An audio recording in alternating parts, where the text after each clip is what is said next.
n'ụbọchị nke tata anyị ga-etinye ọnụ n'ife gbasara mmekọrịta Igbo na Israel. N'eziokwu emere mgbe ndị Igbo believe na anyị bụ Igbo si Israel, eziokwu mma na onwe believe na ya anyị na ndị Israel wee fejikwala anyị, mana amaghịzi m ma anyị wasi Israel ka Israel si be anyị, because na nature of things na-egosi na onye ọcha anyị amụghị onye isi ojii, mana onye ojii na-abụ nwere ike ịmụ onye ọcha. Ọ nkọwala gị ine anya efu na abino ndị isi ojii na-abụ nwere ike ịmụ abino, ịga England efu na most of them bụ abino, understand, efu na with that connection, but mụ amaghịzi ma Igbo si Israel ka Israel si be anyị.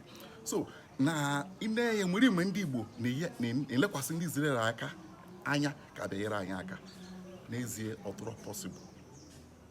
Ndị sị na ọ dụrọ possible is America bụ backbone Israel, Britain the backbone America. So there's no way Israel will fight over or become an opposition to the interests of Americans. Or impossible.